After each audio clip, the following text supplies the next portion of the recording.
Good evening. This is CTV News for Tuesday, September 3rd. I'm Patricia Vallone. Thank you for joining us this evening. We have team coverage as the start of a new school year gets underway. Well, millions of students across the nation are either getting on yellow buses or being dropped off for the first day of school. In fact, right here in Prince George's County, more than 130,000 children are heading back to the classrooms to sharpen their skills today. We start our team coverage with KESHIA Butts as she visited Glendale Elementary to see how everyone is coping with the first day jitters. I'm excited, and it was great to see the children and to see the parents, so I'm excited and looking forward to another great school year. Very excited. I think it's going to be a great school year, and I'm looking forward to the continued success for him. It's that time of year again. Parents and teachers are thrilled. Kids are returning back to school at Glendale Elementary. I plan to help my students, dig deeper into their independence with reading and working on their math skills, addition and subtraction, learning how to tell time. I'm looking forward to his new teacher, Miss Amos. For some, they hope their little ones learn skills beyond the classroom. School, hanging out with their friends, discipline, doing things on time, and just being responsible citizens.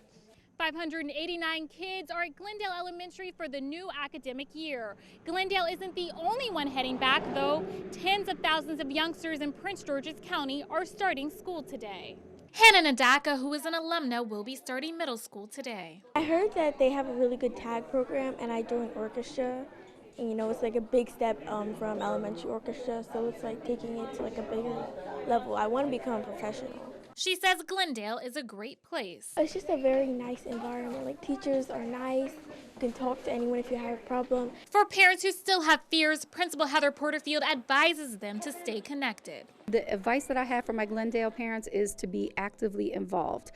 Be our partners, come to school events, communicate with the teachers, come to parent conferences. Overall, everyone is hoping 2019 to 2020 is a huge success. At Glendale, KESHIA Butts, CTV News. And students are headed back to more than 200 schools in the county. Well, meantime, as KESHIA just told us, today was back to school for Prince George's students. For administrators, it was a day of making the rounds and saying thank you. Byron Scott has a story. How are you? School CEO Dr. Monica Goldson, State Superintendent Dr. Karen Salmon, and other officials served lunch to the teachers and employees at Largo High School. It's the very first day of school, and a lot of times what happens is that teachers don't even have time to have lunch.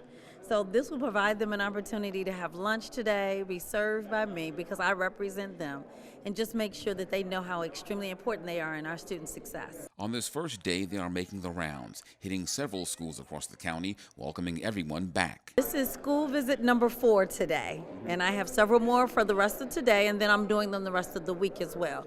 Our focus is always on what takes place in the classroom, and the only way to do that is to make sure that I lead by example. And so having 7 schools today was a very ambitious schedule, but I am going to get it done, and then I have more visits for the rest of the week. So we're really starting the school year off well. Among those celebrating today, County Council member Mel Franklin, who has 2 kids in the Prince George's public school system. And we really just want to show them we're all a team. We're going to have their back all throughout the year as we work in partnership. We also have our parents, some parent leaders here as well, because we're all working in tandem. It's a community school approach, and that's really what it's all about. I love the energy of the first day of school. I love the excitement. The staff is excited, the students are excited, the parents are excited. It's about possibilities. The first day of school is that time when you can make anything happen. New this school year, 22 new principals. Dr. Golton has challenged all of the district's principals to go back to the classroom this fall and teach a class. And I will do the same, but it really is an opportunity for our principals to understand the whole planning process again, to get to know their kids on a different level, to understand the challenges that our students face and our teachers face in delivering the curriculum. But more importantly, I ask that even after they've done that, to tweak that out, because I want to make sure our community knows that we have instructional leaders leading every last one of our buildings. Among the most excited today is the incoming class of seniors, the class of 2020. I'm just trying to get it over with and more say just do what I need to do and get it together so I can succeed my dreams. I'm just really ready to graduate. I'm glad to be finally at the top of the school hierarchies. Very interesting experience, and I can't wait to graduate because the future is very bright. At Largo High, Byron Scott, CTV News. And as the new academic year begins, the Prince George's school system relaunches tools to better assist parents. The first feature is the School Max Family Portal. Now, parents will be able to access their child's student information, attendance records, and grades all online. Guardians will need to register with a username and password to see their child's information.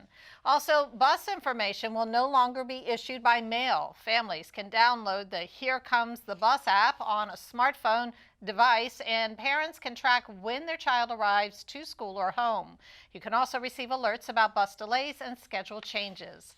Lastly, parents, don't forget, if your child is signed up to get free or reduced meals, you must reapply at the beginning of each school year. For more information, visit pgcps.org.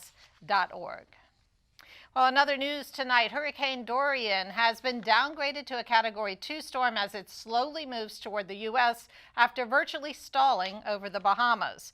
This is a video of the storm hammering the islands. Now, the historic and violent storm caused devastation and was blamed for at least 5 deaths. States up and down the East Coast are anxiously awaiting its approach.